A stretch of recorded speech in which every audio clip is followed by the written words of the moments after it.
ابھی آپ نے ایک بات نوٹس کی ہے کیا؟ ہم نے یہ دیکھا ہے کہ پچھلے کچھ سالوں میں اپروکسیمیٹلی 10 ایئرس کے اندر ہی اندر ایام عزائے فاطمیہ جو ہے کافی عروج پا رہا ہے, کافی ریکگنیشن پا رہا ہے ہمارے سماج میں. تو لیکن ایک سوال یہ ہے کہ ہمارے باپ دادا نے تو کبھی ایسے ان ایام کو نہیں بنایا, تو ہم کیوں منائیں؟ اور یعنی کیوں ایسا, اس کی کچھ تاریخ تو ہوگی نا. اچھا, تو تم یہ کہنا چاہ رہے ہو کہ پہلے ہم جیسے کہ شہادت بی بی فاطمہ زہرا سلام اللہ علیہا کی ایک ہی دن مناتے تھے جی, لیکن اب ہم دیکھتے ہیں کہ خمسہ ہوتا ہے یا عشرہ ہوتا ہے, پورا مجلسیں ہوتی ہیں, مجلس اعزا برپا ہوتی ہیں, ہم گریا کرتے ہیں. ٹھیک ہے, تو یہ ہم نے کہاں سے فالو کیا ہے, اس کی تاریخ کیا ہے؟ بالکل ٹھیک ہے مولوی صاحب, یہ ایک ویلڈ کوشچن ہے, تاکہ ہم اکثر یہ دیکھتے ہیں اگر ہم ہمارے بچپنے میں بھی جائیں تو ہم نے ایام عزائے فاطمی کے بارے میں نہیں سنا تھا, لیکن یہ پچھلے 10-15 سالوں میں ہم زیادہ سن رہے ہیں. تو یہ ایک نیا کنسیپٹ ہے یا یہ پہلے سے تھا اور ہم نہیں جانتے تھے؟ بسم اللہ الرحمن الرحیم. آپ نے جو بات پوچھی ہے وہ یقیناً سوال کرنے والی ہے اور اس کے بارے میں گفتگو ہونی چاہیے.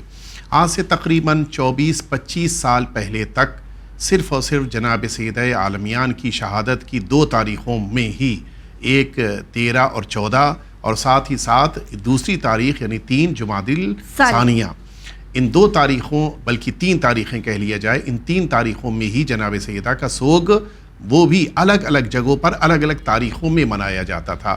لیکن سب سے پہلے آیت اللہ العظمیٰ شیخ وحید خراسانی حفظہ اللہ تعالیٰ نے اس بات کی طرف توجہ دیتے ہوئے ان تاریخوں کو 20 دن تک عزاداری کے تاریخ کے طور پر متعارف کرایا.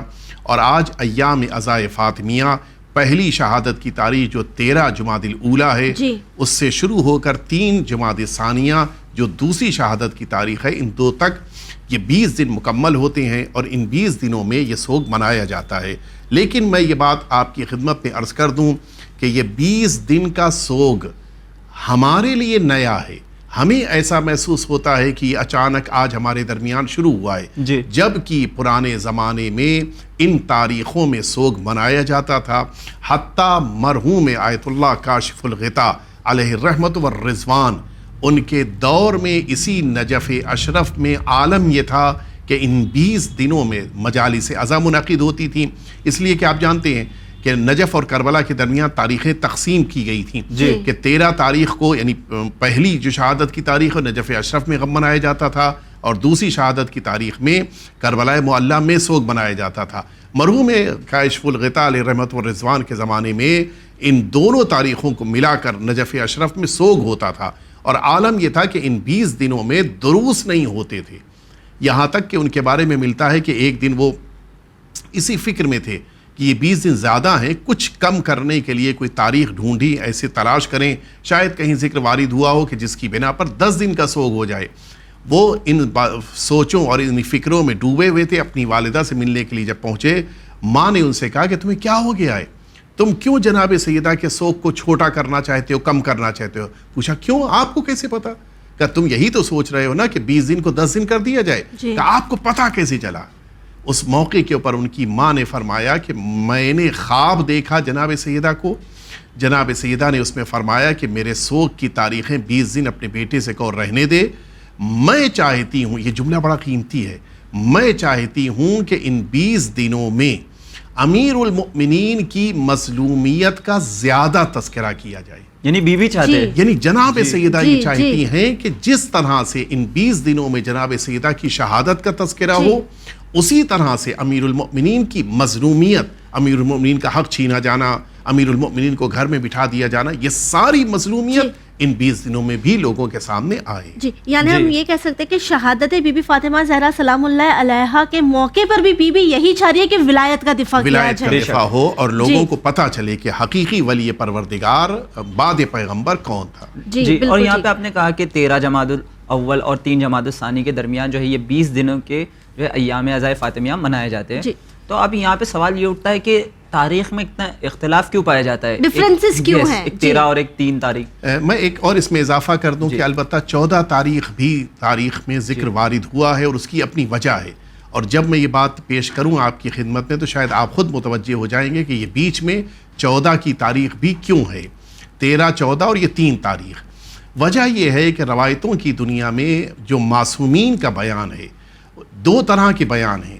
بعض بیان ایسے ہیں کہ جن بیانات میں معصومین نے 3 کا تذکرہ فرمایا ہے, بعض میں اس جمادی الاولیٰ کے 13 دن گزر جانے کے بعد کی شہادت کا تذکرہ ہے. تو اب 13 دن کے بعد کا جو تذکرہ وارد ہوا اس میں دونوں آ گئے, 13 تاریخ بھی آ گئی, 14 تاریخ بھی آ گئی. اب یہاں پر وجہ کیا ہے؟ بعض روایتوں میں اہل بیت اطہار کی طرف سے جو تاریخوں کا ذکر وارد ہوا, مثلا اصول کافی اور بحار الانوار, ان دونوں میں یہ روایت موجود ہے کہ ہمارے چھٹے امام جعفر صادق علیہ السلام نے فرمایا کہ عاشت فاطمہ بعد رسول اللہ 75 یوماً. یہ ایک روایت. اور جو بحار الانوار کی روایت ہے کہ اس میں ان فاطمہ مکثت بعد رسول اللہ 75 یوماً. ان دونوں روایتوں میں ہم کو آج یہ بات نہیں پتہ چل پا رہی ہے کہ یہ 75 ہے یا 95 ہے. اگر 70 کے حساب سے دیکھا جائے تو 75 ڈیز ہو جائیں گے, اگر 90 کے حساب سے دیکھا جائے تو 95 ڈیز, 95 یعنی 95 ڈیز ہو جائیں گے. تو چونکہ اعراب اور نقطے اس زمانے میں پوائنٹس اس زمانے میں مشکل سے رکھے جاتے تھے, معمولاً عبارتی عرب پڑھ لیتے تھے, لہٰذا نہیں ہوتے تھے, لہٰذا اس کو سمجھنا مشکل کام تھا اس زمانے میں. معصوم نے یہ دونوں تاریخوں کو بیچ میں رکھتے ہوئے یہ جملہ فرمایا, تو اب اس سے یہ بات سمجھ میں آتی ہے کہ یہ دونوں تاریخیں اس زمانے میں موجود تھیں کہ جن میں معصومین چاہتے تھے کہ جناب سیدہ کا سوگ منایا جائے. اب یہاں پر ایک بات اور میں واضح کرتا ہوں کہ وہ 14 تاریخ کہ جس کا ذکر بھی بعض علماء نے کیا ہے, اس کی وجہ بھی یہی ہے کہ جب آپ مثلا 75 ڈیز بعد پیغمبر سے کاؤنٹ کریں تو 28 صفر المظفر کو رسالت مآب اس دنیا سے تشریف لے گئے. اب جب وہاں سے آپ کاؤنٹ کریں گے تو ہر مہینہ اگر 30 کا ہے تب اس اعتبار سے آپ کے لیے یہ تاریخ 14 ہو جائے گی, اور اگر ایک مہینہ بیچ میں 29 کا ہو جائے گا تو اس اعتبار سے یہ 13 ہو جائے گی. تو اس بنا پہ 13, 14 اور پھر اگلے مہینے کی 3 تاریخ یہ سب کو جناب سیدہ کی شہادت کے طور پہ منایا جاتا ہے. اور جناب سیدہ کا سوگ پوری دنیا میں آج اس عنوان سے, تاکہ دنیا کو پتہ چلے. میں ایک جملہ یہ کہنا چاہوں گا کہ یہ حقیقت ہے کہ جناب سیدہ کا سوگ, آپ یا بقیہ لوگ جب یہ پوچھتے ہیں کہ 20 دن کیوں, تو جناب سیدہ کے سوگ کے لیے کہنا یہ چاہیے کہ 20 دن ہی کیوں. جی بالکل, اس لیے کہ جناب سیدہ کی جو مرکزی شخصیت ہے اسلام میں, اہل بیت اطہار میں, پنجتن پاک میں, 14 معصومین کے درمیان, ان سب کے درمیان جو مرکزی شخصیت, اس کے معنی یہ ہے کہ آپ کا سوگ بھی اتنے ہی بڑے پیمانے پر منایا جانا چاہیے. ایک بات. دوسری بات, جناب سیدہ کی جو عظمت ہے اس کے مقابل آپ کی مظلومیت, جناب سیدہ کی مظلومیت معصومین کے درمیان بالکل مختلف ہے. بے شک بقیہ معصومین کی مظلومیت, بقیہ معصومین پہ ڈھائے جانے والے مظالم, ان کا عنوان الگ ہے, لیکن جناب سیدہ ایک ایسی معزز خاتون کہ جن کے بارے میں اس زمانے میں کوئی ایک بات سوچ بھی نہیں سکتا تھا. ایسی خاتون پر اتنا بڑا ظلم ڈھایا جائے, ایسی خاتون پر اتنے مظالم کے پہاڑ توڑے جائیں کہ جناب سیدہ کا عالم یہ ہو جائے کہ پھر آپ کے لیے راستہ چلنا مشکل ہو جائے, آپ کے لیے بیٹھنے میں مشکل محسوس ہو.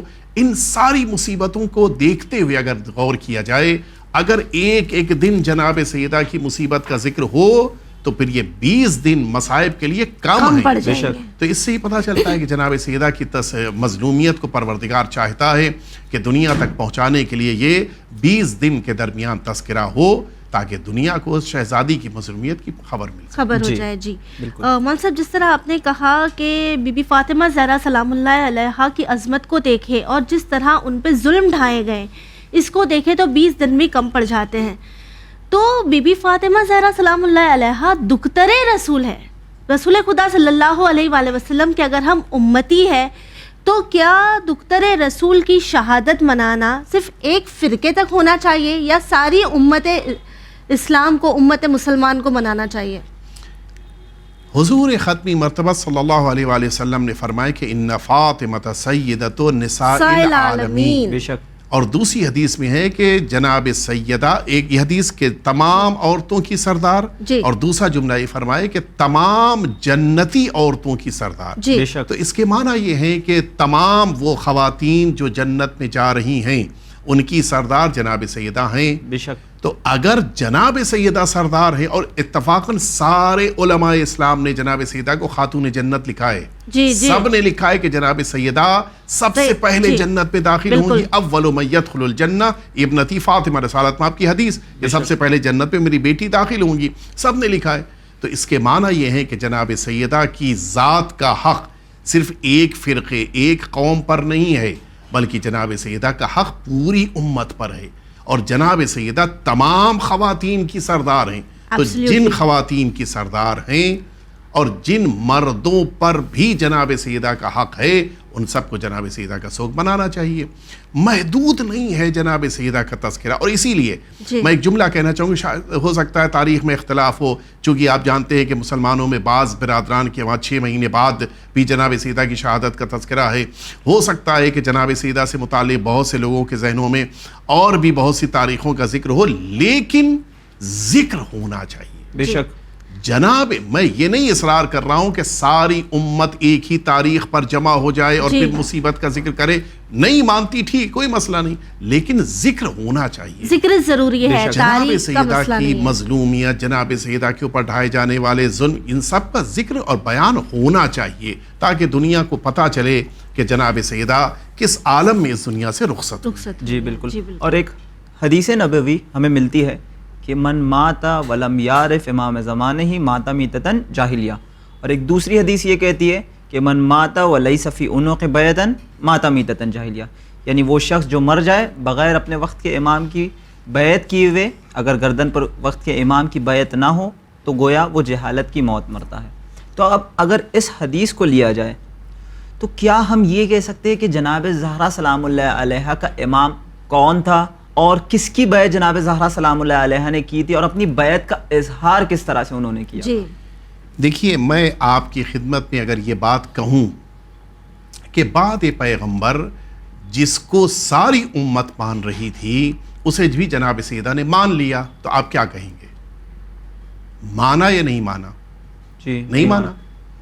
کیا دلیل ہے؟ اس کی دلیل یہ ہے کہ جس کو مانا جاتا ہے اس کے لیے گھر کے دروازے بند نہیں کیے جاتے. جی. جس کو مانا جاتا ہے اس کو سلام کیا جاتا ہے، اور اگر سلام کرے تو جواب سلام دیا جاتا ہے. جی. ممکن نہیں ہے کہ جس کو مان رہے ہوں اس کے سلام کا جواب تک نہ دیا جائے. جس کو مانا جاتا ہے اس سے ناراض ہو کر نہیں کوئی رہ سکتا، ورنہ پھر نہیں مانا، یہ ماننا پڑے گا. تو اس کے معنی ہے کہ جس کو سب مان رہے تھے جناب سیدہ اس کو نہیں مان رہی تھی، تو پھر جناب سیدہ کس کو مان رہی تھی؟ یہ ایک سوال پیدا ہوگا. اور یہ بھی مسلمات میں سے ہے کہ جناب سیدہ جنت جائیں گی. بے شک. نہ صرف یہ کہ جائیں گی بلکہ رسول اللہ سے پہلے، چونکہ مسلمہ روایت ہے کہ اول من يدخل الجنہ ابنتی فاطمہ، رسول اللہ سے پہلے جنت میں جا رہی ہیں رسالت مآب کی بیٹی. تو یہ بات طے ہے کہ رسول اللہ کی یہ بیٹی اپنے صحیح عقیدے کے ساتھ رہیں دنیا میں، اس لیے جنت میں جا رہی ہیں. اور ابھی آپ نے یہ روایت پڑھی کہ جس میں یہ فرمایا رسول اللہ صلی اللہ علیہ وسلم نے کہ من مات ولم یعرف امام زمانہ مات میتۃ جاہلیہ، وہ جو امام کو نہ پہچانے بغیر دنیا سے چلا جائے اس کی موت جاہلیت کی موت ہے. کچھ بھی ہو جائے وہ جنت نہیں جا سکتا. اور جناب سیدہ کا جنت جانا یقینی ہے. اس کے معنی یہ ہے کہ جناب سیدہ نے اپنے زمانے کے امام کی معرفت ہی نہیں حاصل کی بلکہ ان کی بیعت میں بھی خود کو قرار دیا. جی بالکل. اور یہ بھی مسلمہ ہے کہ جس کو سب مان رہے تھے اس کو جناب سیدہ نہیں مان رہی تھی. تو پھر اب جناب سیدہ نے کس کو مانا؟ اس لیے کہ اگر رسالت مآب کی حیات طیبہ میں جناب سیدہ دنیا سے رخصت ہو جاتی تو پھر مسئلہ ہی نہیں تھا. اس لیے کہ ولایت پیغمبر میں زندگی گزاری، دنیا سے رخصت ہو گئی. لیکن اگر بعد پیغمبر جناب سیدہ ایک دن بھی زندہ رہیں تو اس ایک دن میں کس کی بیعت میں رہیں؟ بالکل ٹھیک. کس کو تسلیم کیا؟ اور یہ سب مانتے ہیں کہ سب سے کم جو عمر بعد پیغمبر جناب سیدہ کی تھی وہ کم سے کم 75 ڈیز تھی. جی. اس سے آگے ہے 95 ڈیز ہو سکتا ہے، 6 مہینے تک کا ذکر بعض برادران نے کیا. لیکن مسلمہ ہے کہ 75 ڈیز کم از کم اس روئے زمین پہ باحیات رہیں. تو 75 دن کس کو مانا جناب سیدہ؟ اور اب ایک سوال یہ پیدا ہوتا ہے کہ جس کو جناب سیدہ نے مانا کیا خاموشی کے ساتھ مانا یا اس کا اظہار بھی کیا؟ بے شک. اور اگر اظہار کیا تو کیسے اظہار کیا اور کہاں پر اظہار کیا.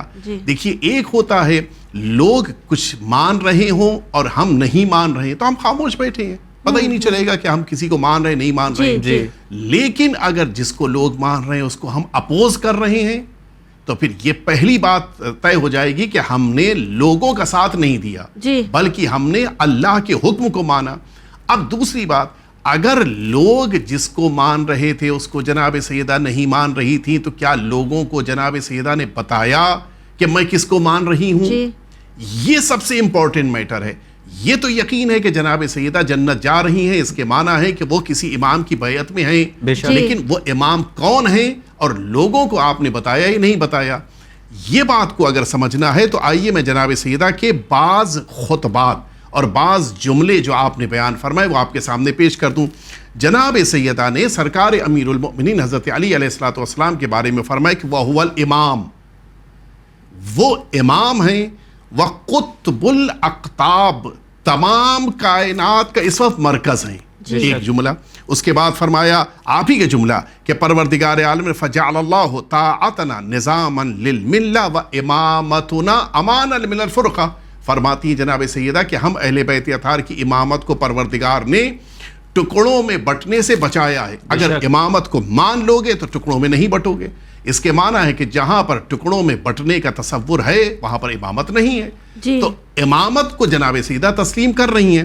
اس کے بعد آپ کا ایک جملہ آپ فرماتی ہیں کہ اگر تم نہیں جانتے تو آؤ میں تمہیں بتائی دیتی ہوں کہ ابوا ہذہ الامہ محمد و علی, اس امت کے دو والد ہیں, ایک رسالت ماں میرے والد, دوسرے امیر المؤمنین علیہ السلام, یقیمان اوداہم. اس کے بعد مولا علی کے فضائل بیان فرمائی کہ آپ کی خاصیت ہے کہ جہاں کہیں بھی لوگ بھٹک رہے ہوں گے آپ کو راہ راست پر لے آئیں گے. ان جملوں کے ساتھ ساتھ آپ نے غدیر خم کا بھی اپنے خطبے میں تذکرہ فرمایا. انہی 75 دن کے درمیان آپ فرماتی ہیں کہ انسیتم قول رسول اللہ یوم غدیر خم, کیا تم لوگ خم کے میدان میں رسول اللہ کے اعلان کو بھول گئے کہ من کنت مولا فہذا علی مولا, کہ رسول اللہ نے فرمایا کہ جس کا میں مولا اس کے یہ علی مولا, اور یہ فرمایا کہ انت منی بمنزلت ہارون من موسیٰ. کیا تم سب رسول اللہ کے یہ جملہ بھول گئے؟ یہاں تک رسول اللہ کی بیٹی نے اس امت کو بات سمجھائی کہ تم سب کا امام وہی ہے کہ جس کو میں اپنا امام مانتی. لیکن اب ایک مسئلہ تھا. مسئلہ یہ تھا کہ جناب سیدہ کو سارے مجمع میں یہ بات بتانی تھی کہ میں اپنے امام کے علاوہ کسی کی بات نہیں مانتی, تاکہ اطاعت امام واجب ہے, تاکہ لوگوں کے سامنے یہ بات ظاہر ہو جائے کہ جناب سیدہ امام معصوم کی اطاعت میں ہے. یہ موقع کب آیا؟ یہ موقع تب آیا. اچھا, یہ پورا جناب سیدہ کی طرف سے اہتمام تھا. جس موقع پر سرکار امیر المؤمنین پہ ظلم ڈھائے گئے اور آپ کے گلے میں ریسمان ظلم بندھی اور آپ کو مسجد کی طرف کھینچ کے لے جا رہے تھے, جناب سیدہ زخمی تھیں, بے شک پورا بدن لہو لہان تھا.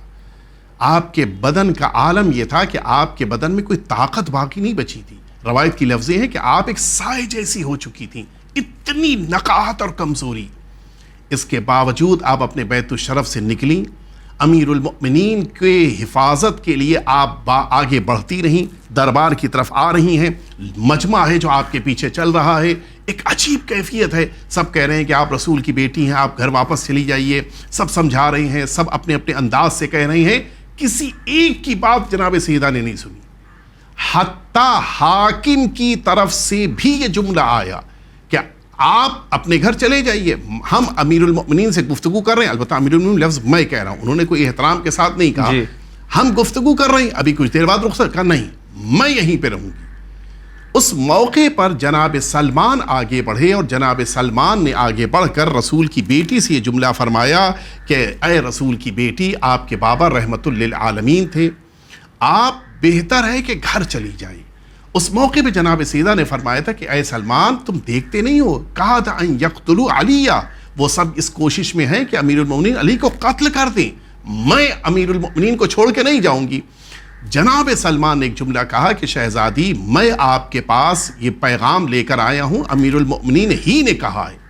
بس یہ جملہ سننا تھا. سارا مجمع ہے, دربار بھرا ہوا ہے, لوگ موجود ہیں, ان سارے لوگوں کے درمیان جس کو آپ کہتے ہیں کہ پن ڈراپ سائلنس، بالکل خاموشی، سب سننا چاہتے ہیں کہ جناب سیدہ آپ کہیں گی کیا. جناب سیدہ نے اس خاموشی کے ماحول میں ایک جملہ فرمایا، فرماتی کہ اذن ارجع، اب میں واپس جاؤں گی، وَأَصْبِرْ، میں صبر کروں گی، وَأَسْمَعْ لَهُ، اور امیر المؤمنین علی کی بات سنوں گی، وَأَطِيعُ، اور امیر المؤمنین علی کی اطاعت کروں گی.